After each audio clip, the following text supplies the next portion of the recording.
Hello ನಮಸ್ಕಾರ, ಅಮ್ಮುಸ್ ಕಿಚನ್ಗೆ ಸ್ವಾಗತ ಸುಸ್ವಾಗತ. ಇವತ್ತಿನ ವಿಡಿಯೋದಲ್ಲಿ ನಾವು ಮೀನಿನ ಸಾಂಬಾರು ಹೇಗೆ ಮಾಡೋದು ಅಂತ ತೋರಿಸ್ತೀವಿ. ತುಂಬ ರುಚಿಯಾಗಿ ಮತ್ತು ಸುಲಭವಾಗಿ ಹೇಗೆ ಮಾಡೋದು ಅಂತ ತೋರಿಸ್ತೀವಿ.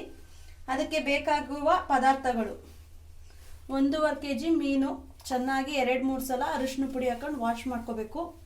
ಸ್ವಲ್ಪ ಹುಣಸೆ ಹಣ್ಣು, ಅರ್ಧ ಕಪ್ ಕಡಲೆ, 1 ಕಪ್ ಕಾಯಿ, 2 ಮೀಡಿಯಮ್ ಸೈಜ್ ಈರುಳ್ಳಿ, 1 ಟೊಮೊಟೊ, ಸ್ವಲ್ಪ ಶುಂಠಿ, 2 ಬೆಳ್ಳುಳ್ಳಿ, ಸ್ವಲ್ಪ ಕೊತ್ತಂಬರಿ. ಹೇಗೆ ಮಾಡೋದು ಅಂತ ತೋರಿಸ್ತೀನಿ ಬನ್ನಿ.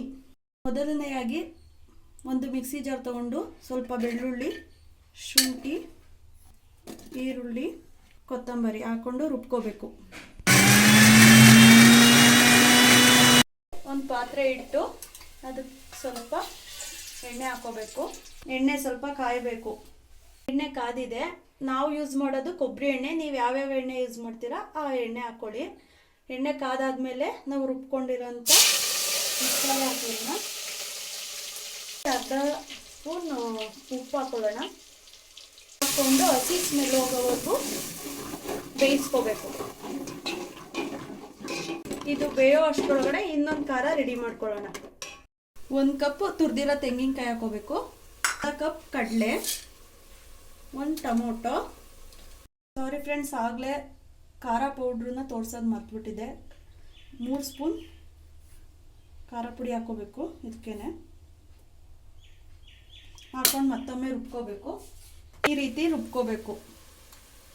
ಇದನ್ನು ಇವಾಗ ಇದರೊಳಗಡೆ ಹಾಕಿ ಚೆನ್ನಾಗಿ ಮಿಕ್ಸ್ ಮಾಡ್ಕೋಬೇಕು. ಇದು ಗಟ್ಟಿ ಇದೆ, ಇದಕ್ಕೆ ಸ್ವಲ್ಪ ನೀರು ಹಾಕೋಬೇಕು, ಇಲ್ಲ ತಳ ಹಿಡಿದು ಬಿಡುತ್ತೆ.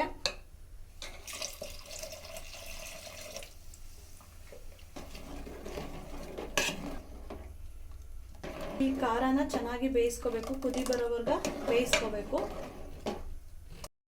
ರುಚಿಗೆ ತಕ್ಕಷ್ಟು ಉಪ್ಪು ಹಾಕೋಬೇಕು. ಸ್ವಲ್ಪ ಹುಣಸೆಹಣ್ಣ ನೆನೆಹಾಕಿ ಇಟ್ಟಿದ್ವಲ್ಲ ಅದನ್ನ ಹಾಕ್ಕೊಂಡು ಮಿಕ್ಸ್ ಮಾಡ್ಕೋಬೇಕು.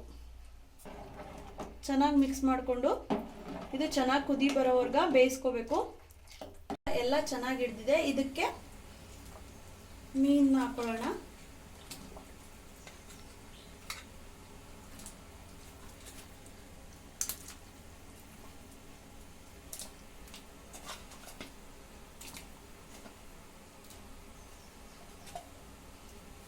ಮೀನು ಹಾಕ್ಕೊಂಡು 10 ನಿಮಿಷ ಸ್ಲೋ ಫ್ಲೇಮಲ್ಲಿ ಬೇಯಿಸ್ಕೊಳ್ಳೋಣ. ಜಾಸ್ತಿ ಬೇಯಿಸಬಾರ್ದು, ಮೀನು ಕಲಸೋಗ್ಬಿಡುತ್ತೆ. ನೋಡಿಕೊಂಡು 10 ನಿಮಿಷ ಬೇಯಿಸ್ಕೊಳ್ಳಿ. ನೋಡಿ ಯಾವ ರೀತಿ ಬೆಂದಿದೆ ಅಂತ.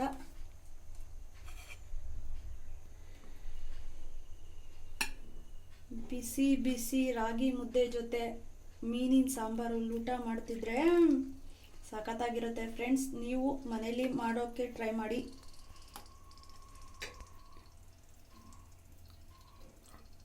ಈ ರೆಸಿಪಿ ನಿಮಗೆ ಇಷ್ಟವಾದರೆ ಅಮ್ಮುಸ್ ಕಿಚನ್ನ ಫಾಲೋ ಮಾಡಿ, ಲೈಕ್ ಮಾಡಿ, ಶೇರ್ ಮಾಡಿ, ಕಮೆಂಟ್ ಮಾಡಿ. ಮತ್ತೆ ಹೊಸ ರೆಸಿಪಿಯೊಂದಿಗೆ ಭೇಟಿಯಾಗೋಣ. ಧನ್ಯವಾದಗಳು.